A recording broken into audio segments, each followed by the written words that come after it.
Imaginez un matin comme les autres. Vous vous réveillez, allumez votre téléphone et découvrez une alerte mondiale. Yellowstone, l'un des supervolcans les plus dangereux de la planète, est sur le point d'entrer en éruption. Ce que vous allez voir est un scénario catastrophe, mais il pourrait devenir une réalité.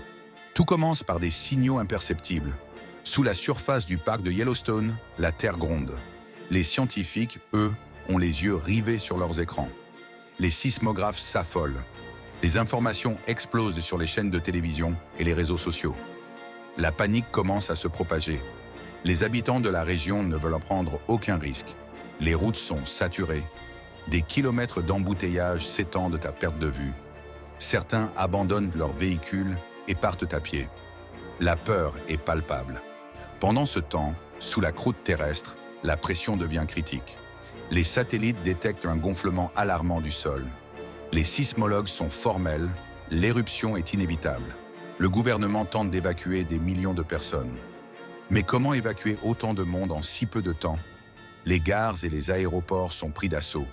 Des émeutes éclatent, l'ordre public vacille.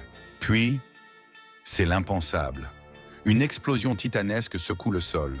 Une colonne de feu et de cendres jaillit à plus de 40 km de hauteur. L'onde de choc balaye tout sur des centaines de kilomètres. Yellowstone vient d'exploser et l'humanité bascule dans l'horreur. Les villes voisines sont anéanties en quelques secondes. Une vague de lave en fusion et de nuées ardentes engloutit tout sur son passage. Des millions de vies s'éteignent en un instant et ce n'est que le début. À des centaines de kilomètres, une pluie de cendres recouvre tout. Le jour se transforme en nuit. Les avions tombent du ciel. Les habitants suffoquent, incapables de respirer. L'électricité disparaît. Les réseaux tombent en panne. Les premières pénuries commencent. Partout sur la planète, c'est le chaos. Les marchés s'effondrent. Les gouvernements sont dépassés. Tout le monde cherche une issue. Mais où se cacher quand l'apocalypse est en marche? Le ciel s'assombrit. Les cendres obscurcissent le soleil. Les températures chutent de plusieurs degrés en quelques jours seulement. Des millions de personnes fuient les régions les plus touchées, mais les frontières se ferment. Les tensions internationales montent d'un cran. Qui aidera ces réfugiés de l'apocalypse? Les bourses s'effondrent, les monnaies perdent toute valeur. Les supermarchés sont pillés. Le monde entier est en chute libre. Le désespoir pousse les populations à bout. Les grandes villes sombrent dans l'anarchie.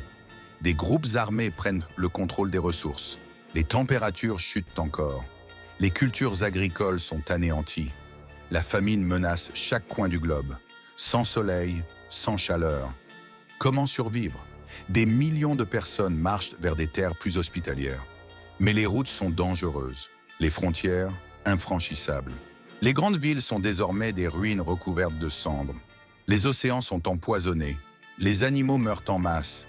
La planète est en train de devenir une tombe glacée. Mais certains résistent. Cachés dans des abris souterrains, ils tentent de survivre. Est-il encore possible d'espérer un futur? Certains humains parviennent à s'organiser. Ils développent de nouvelles techniques agricoles sous terre.